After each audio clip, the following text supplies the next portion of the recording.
Hello guys, good morning again dito at good evening dyan. Ito, kape muna tayo. Kakagising ko lang, what the heck. Gabi na ako dumating kagabi at ano talaga, nakatulog agad ako pag uwi ko, what the heck. So eto, sarap ng gising natin. Kape.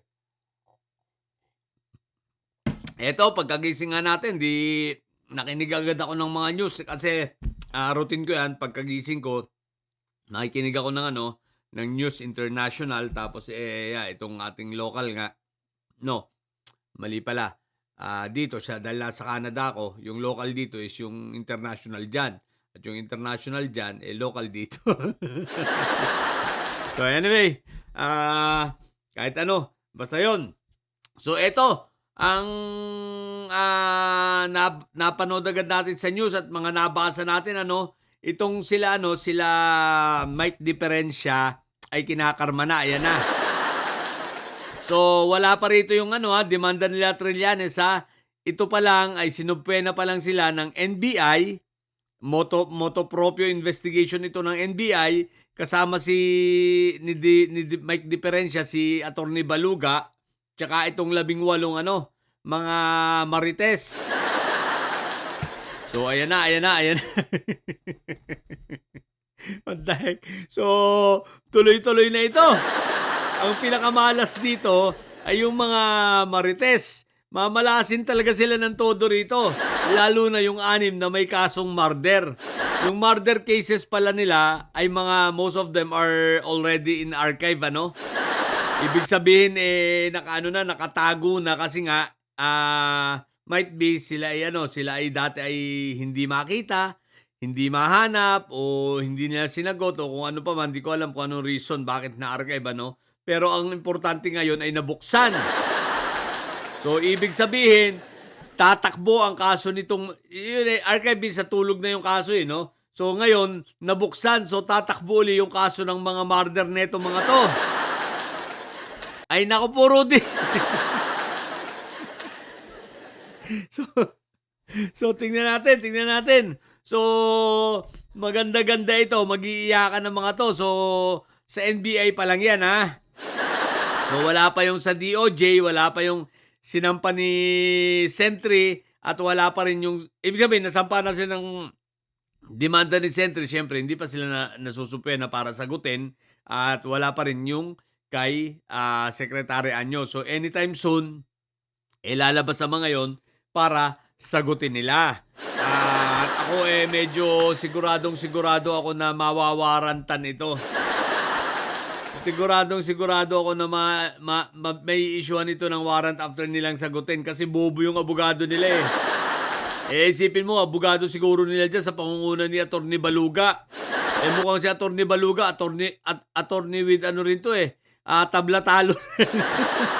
Hindi nyo napansin? Bakit kaya lahat ng mga abogado nitong mga to sablay? Puro tablatalo, What the heck? So, yon. Anyway guys, ito pa. Ang isa natin pag-usapan kahapon ay nagbigay ng awarding itong United People's Initiative ba yan? UPI, yung mga Alipores na, yung mga mga Sara Inday Sayad Army. Mga Sayad Army yan sa pangunguna ni Pokis, di ba? Si Pokis na nakapiyansa. Nakapiyansa lang. Oh. Nagbigay sila ng mga award. Siyempre, sino bang a-awardan nila? Di yung mga anti-government at mga Sayad Army rin member. Pero, guys, kasama sana sa awardan doon ay itong 18 marites. Ang problema, walang dumating. Wala nang sumipot. No?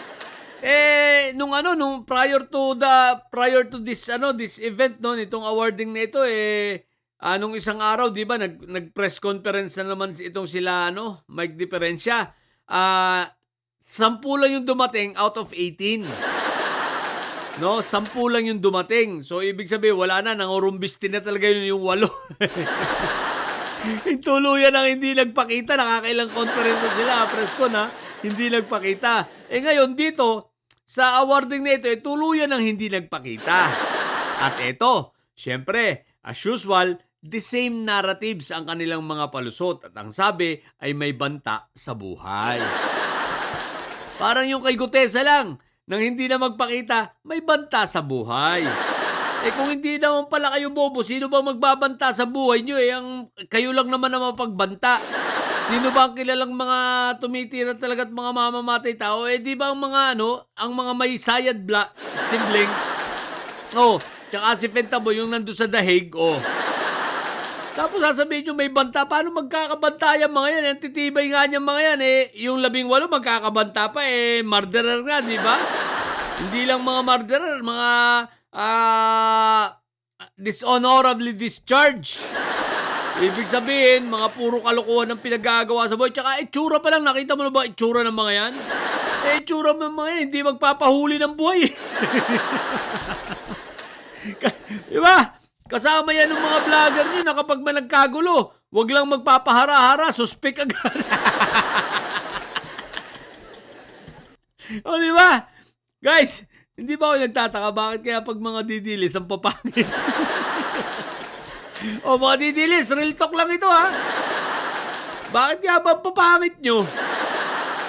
Simula sa vloggers hanggang dito sa mga marites ninyo, mga fake marites na ito puro swangit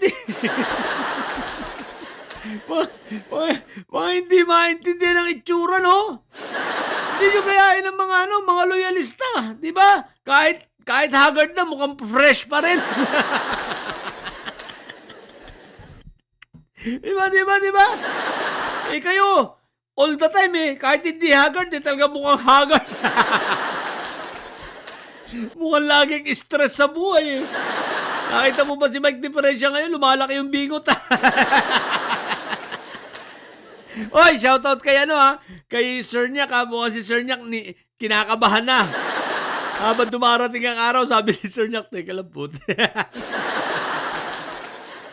Kinakabahan na labasan siya ng warrant at siya huwag ka mag-alala, Sir Nyak, may piyansa naman.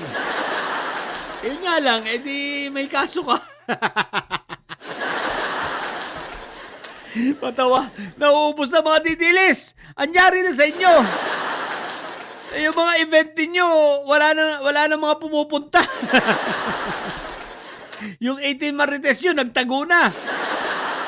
Yun guys, nagtatago yung 18 Marites, hindi dahil sa natatakot sa buhay o may banta sa kanila dahil wala naman talaga. Nagtatago dahil sa kaso nila, ang pangalawa, nararamdaman nila na teka lang, mukhang iiwanan ka naman kami sa ere ng mga ito. Hindi naman kami sasamahan hanggang sa huli.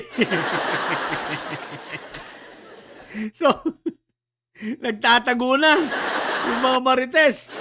Naku po, Rudy, ang kagaguhan ninyo. Anyway, okay lang yan. At least nabigyan naman na kayo ng down payment na 2.5 million bawat sa isa sa inyo. Yun nga lang, yung kahihiyan ng pamilya, kahihiyan ng inyong mga anak, di ba ga? Dahil sa kagaguhan nyo. Di ba? Yun ang malupit doon, yung kahihiyan. Pero, at least, may 2.5 million na kayo. Pero, tandaan nyo 10 million yung budget nyo Ako sa inyo, hindi ako pumayag ng 2.5. Dapat kalahati agad 5 million agad 10 million yung ibinigay na para sa inyo. Tapos ang ibibigay lang sa inyo, 5 million. What the heck? Kaso 2.5 nga lang ang nakarating, di ba? So, pero kudos doon sa kasi yung second batch na hindi na sumipot. Tama yung ginawa ninyo para wag na kayong makaladkad sa kahihiyan, okay? Sasabihin pa madadamay pa kayo dito sa 18 Marites na ito at madedemanda pa kayo. So, yun lang. Sa mga bobong didilis at may sayad dyan ang tatay nyo ay karton. Manatili kayo mga bobo at may sayad sapagkat ang may sayad ay laging high blood. Bye!